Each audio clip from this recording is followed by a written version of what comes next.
नीचे पकड़ा दे रहा हूँ तो सारी आईडी हाथ में नहीं आती। वाइट देंगे ना कोई गाड़ी में। हाँ खाली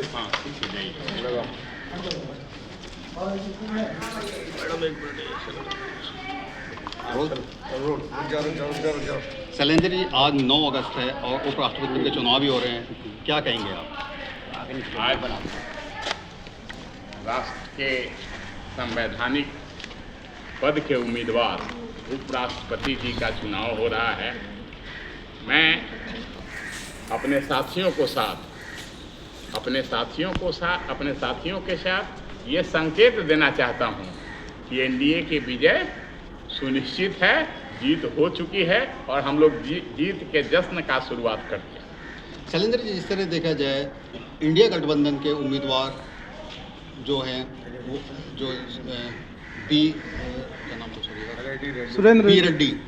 रेड्डी हैं, और जिस तरह से कल इंडिया गठबंधन ने भी ऐलान किया था कि सभी सांसद पहुंचे और अपने मत का इस्तेमाल करें, और साथ ही जिस तरह से एनडीए गठबंधन यानी बात करें इंडिया गठबंधन जो सत्ता पक्ष है उसने भी अपने 2 दिवसीय कार्यशाला रखी थी, सभी सांसदों ने अपनी उपस्थिति दर्ज कराई। क्या लगता है क्या रूपरेखा बनेगी? सबसे दुर्भाग्य की बात तो ये है कि जो भी हमारे संवैधानिक पद पर रेड्डी साहब जिनका आपने अभी नाम लिया आने वाले हैं, एक दिन पहले आपने देखा होगा कि जो व्यक्ति ना किसी सदन का सदस्य है, आपराधिक मामले में लिप्त है और आज भी सजागता है, बेल पे बाहर है, बहुत सारे केसों में बेल पे बाहर है, उससे ये वोट मांगने गए हुए थे, उसका पूरे देश की मीडिया ने उसको चलाया। तो आप समझ सकते हैं कि जो व्यक्ति अपने संवैधानिक पद पर बैठने के पूर्व ही किसी उस तरह के माफिया, उस तरह के अपराधी के पास जाता है मतदान के लिए, तो उनका भविष्य क्या होगा निश्चित तौर पे आप समझ सकते हैं कि पहले ही वो हार मान चुका है। आप एनडीए गठबंधन का हिस्सा हैं, बिहार की राजनीति के लेकर बात करें तो बिहार में क्या रूपरेखा बनेगी, और जिस तरह से राहुल गांधी ने जो रैली निकाली थी उसका क्या प्रभाव पड़ेगा? एक्चुअली हम लोग एनडीए के पार्ट हैं, हमारी सरकार है बिहार में। आप इतना जानें कि बिहार में आज के दिन में कोई विकल्प नहीं है, कोई ऑप्शन ही नहीं है, कोई विकल्प ही नहीं है, तो फिर किसी दूसरे की चर्चा ही क्यों करना है? आप हर जुबान पे हर मतदाता से जहाँ भी जाएंगे वहाँ हर कोई नीतीश ही नीतीश हैं। ये लोग फालतू मुद्दे को लेकर के, बकवास मुद्दे को लेकर के पूरे बिहार में मतदाता चोरी, मतदान वोट चोरी कर रहे हैं। किसका वोट, काहे को वोट, कौन चोरी कर लिया? हमने वहाँ उस इलाके के बहुत सारे गांव में गया, मैं पूछा कि क्या आपका वोट चोरी हुआ है, किसी का हुआ इस गांव में? बोला ना हम लोगों का तो है ही। तो जिसका चोरी हुआ वो व्यक्ति कभी हम लोगों के समक्ष नहीं आ रहा है, नहीं चिल्ला रहा है, जबकि प्राकृतिक का नियम है कि जिसका लॉस होता है, जिसका चोरी होता है वो आगे आता है, बाद में उसके बाद कानूनी कार्रवाई या कानून के रखवाले आते हैं। लेकिन यहाँ रखवाले ही पहले हैं, फालतू ये करने वाले ही पहले हैं। जिसका वोट है बिहार में वो एक भी अभी तक मतदाता नहीं आया कि हमारे मत की चोरी। सर, कांग्रेस के बड़े नेता जैसे शशि थरूर भी इस मुद्दे पे अपनी पार्टी के साथ नहीं है, तो आप क्या देख रहे हैं कि विपक्ष बटा हुआ है इस मुद्दे को लेकर?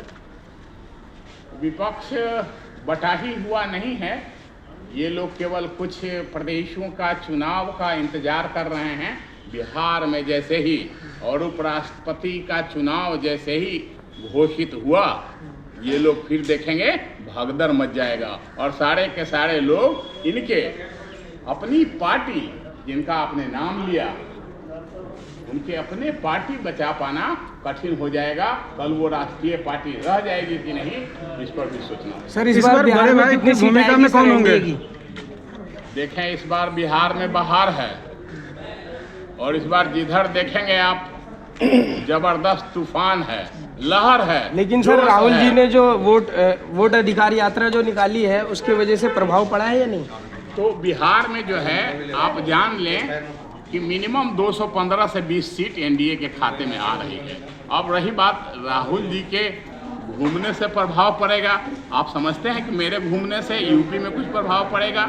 सर, आपका कहना है कि उनके घूमने से कोई प्रभाव नहीं पड़ेगा? बिहार कभी गए ही नहीं वो। बिहार के बुरे दिनों में कब गए वो? बिहार में तो वैसे दिनों में वो गए जब वहाँ मतदाता अपने मताधिकार का उपयोग करके विधायकों को चुना और उन्होंने ना तो शपथ लिया और ना विधायक बने और भंग कर दिया गया। इस बार इसके नेता हैं वो। इस बार एनडीए में बड़े भाई की भूमिका में कौन होंगे बिहार में? बड़े भाई तो देखिए, भाई तो रहेंगे ही, ये सुनिश्चित है। अब बाकी जो मैक्सिमम विकास, मैक्सिमम ये के काम करेंगे बड़े भाई की इस बार भूमिका में रहेंगे। चिराग को लेकर के क्या सोचते हैं? चिराग ने तो बहुत पिछली बार डैमेज किया जेडीयू को। देखें, उन्होंने जो क्षति किया, उस क्षति का खामियाजा उनको भी भुगतना पड़ा। आपको जानते हैं, उनको भी एक सीट प्राप्त नहीं हुआ था। तो ऐसी कौन सी बुद्धिमानी कि हम आपको अपमानित करें या आपका क्षति कर दें जिससे आप स्वयं बर्बाद हो जाएं? ये कोई बुद्धिमानी है क्या? निश्चित तौर पे उनका जो ये निर्णय था, गलत निर्णय था। सर, ये बीजेपी के बिहार अध्यक्ष कल अमित शाह से मिले हैं और कुछ सीटों पे कुछ मंथन हुआ है, तो आपकी तरफ से कुछ इसमें आगे बढ़ा जा रहा है कि सीटों के बंटवारे को लेके कि कितनी सीटें हैं या क्या करना है आगे? देखें, सीट तो लगभग तय है, घोषणा बाकी है, क्योंकि औपचारिक रूप से मैं ये करूँ भी ठीक नहीं है, राष्ट्रीय मुद्दा है। लेकिन जो भी अब मंथन हो रहा है, मंथन केवल इसके लिए हो रहा है कि कौन सा सीट किसके खाते में पहले से था, और अगर आज दिया जाए तो क्या वहाँ दिक्कत तो नहीं होगी? तो ये निर्णय के लिए बाकी सीटों का बंटवारा। ठीक है, थैंक यू।